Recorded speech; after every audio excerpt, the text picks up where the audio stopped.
दोस्तों, जैसा कि हम सभी जानते हैं कि हमारे ग्रंथों में देव पुरुषों के होने का अस्तित्व मिलता है। इन देव पुरुषों के बारे में कहा जाता है कि यह आज भी धरती पर मौजूद हैं। 7 चिरंजीवी जो किसी वरदान, श्राप या किसी नियम से बंधे हुए हैं, वो हमेशा धरती पर अमर रहेंगे। तो दोस्तों, अगर आप भी इन 7 चिरंजीवियों के बारे में जो कि शक्तियों से संपन्न है, तो इस वीडियो में हमारे साथ बने रहिए। चलिए शुरू करते हैं। पहले नंबर पे हनुमान जी। दोस्तों, हिंदू धार्मिक ग्रंथों के अनुसार हनुमान जी को अजर अमर माना जाता है। भगवान राम के परम भक्त अंजनी पुत्र वीर हनुमान जी, उनको भी अमर होने का वरदान प्राप्त हुआ था और यह वरदान हनुमान जी को माता सीता ने दिया था। जब माता सीता की खोज में हनुमान जी लंका पहुंचे और भगवान राम का संदेश माता सीता को अशोक वाटिका में जाके दिया था, उस वक्त माता सीता ने हनुमान जी को अमरता का वरदान दिया था। उसके साथ ही सूर्य देवता से हनुमान जी को तेज प्राप्त हुआ था। कहा जाता है कि सूर्य देवता ने हनुमान जी को अपने तेज का 100वां हिस्सा वरदान में दे दिया था। नंबर 2 पे असुरराज बलि। राजा बलि जो कि असुरों के राजा थे और काफी शक्तिशाली भी थे। राजा बलि ने अपने दान के अहंकार में इंद्रलोक पे भी अपना हक जमाने की कोशिश की थी। तत्पश्चात भगवान विष्णु ने वामन अवतार लेकर राजा बलि का घमंड तोड़ दिया था। वामन अवतार में भगवान विष्णु ने 2 कदमों में तीनों लोक नाप दिए और अपना तीसरा पग राजा बलि के सर पर रख के उन्हें हमेशा के लिए पाताल लोक भेज दिया।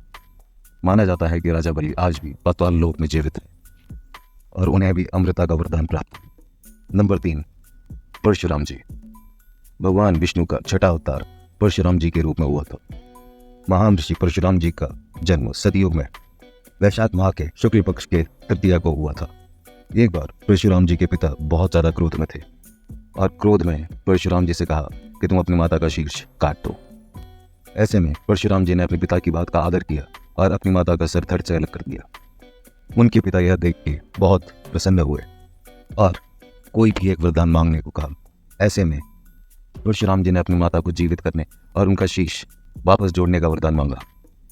परशुराम जी के पिता प्रसन्न हुए और उन्हें पृथ्वी के अंत तक जीवित रहने का वरदान दिया। नंबर 4 अश्वत्थामा। गुरु द्रोणाचार्य के बेटे अश्वत्थामा, जिन्हें अपने पिता के कारण अमर होने का वरदान प्राप्त था। वरदान ऐसा कि जिससे मौसम, भूख प्यास और हथियार भी कुछ ना बिगाड़ सके।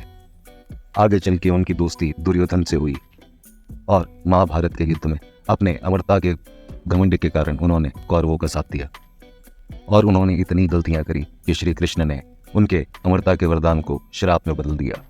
जैसे कि उनके शरीर से हमेशा गंदी दुर्गंध आती रहेगी और वह हमेशा भूखे प्यासे ही रहेंगे। कोई भी चाह के उनकी मदद भी नहीं कर पाएगा।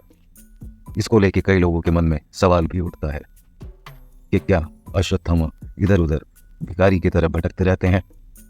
हालांकि इसका पता आज तक कोई भी नहीं लगा पाया, पर ऐसा बताया जरूर जाता है कि मध्य प्रदेश के बुरहानपुर में एक किला है जिसमें भगवान शिव का एक बहुत ही भव्य मंदिर बना है, जिसमें कहा जाता है कि रोज सुबह पुजारी के आने से पहले अश्वत्थामा जाके उस शिवलिंग की पूजा करते हैं।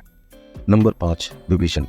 लंका के राजा रावण के छोटे भाई विभीषण को भी चिरंजीवी होने का वरदान प्राप्त था। विभीषण ने अपने सगे भाई रावण के विरुद्ध जाके धर्म के लिए मर्यादा पुरुषोत्तम राम जी का साथ दिया। रावण से युद्ध जीतने के बाद भगवान राम ने विभीषण को लंका का राजा बनाया और वह आज भी इसी धरती पे मौजूद है। नंबर 6 कृपाचार्य। दोस्तों, कृपाचार्य जी एक महान ऋषि थे। कृपाचार्य जी अश्वत्थामा के मामा और कौरवों के कुलगुरु थे। महाभारत के युद्ध में ऋषि कृपाचार्य जी कौरवों की तरफ से युद्ध में एक अपनी सक्रिय भूमिका निभाई थी। एक बार तो महाभारत के युद्ध में उन्होंने अर्जुन से एक भीषण युद्ध किया था। वह भले ही युद्ध में कौरवों के साथ थे, पर उन्होंने कभी भी पांडवों के साथ अन्याय नहीं किया। उनका यह भाव देखकर ही श्री कृष्ण ने उन्हें अमृता का वरदान दिया था। नंबर 7 महर्षि व्यास। महाभारत के रचयिता ऋषि व्यास, वह ऋषि पराशर और माता सत्यवती के पुत्र थे। सांवले रंग और यमुना नदी के पास द्वीप जन्म होने के कारण उन्हें कृष्ण द्वैपायन भी कहते हैं। महर्षि व्यास जी को भी चिरंजीवी होने का ही वरदान प्राप्त है। वैसे दोस्तों, इन 7 चिरंजीवियों के बारे में जान के आपका क्या कहना है, हमें कमेंट सेक्शन में ज़रूर बताएं। और अगर आपको यह वीडियो पसंद आया हो तो आप अपने दोस्तों रिश्तेदारों के साथ इसे शेयर करें और चैनल को सब्सक्राइब करें। धन्यवाद।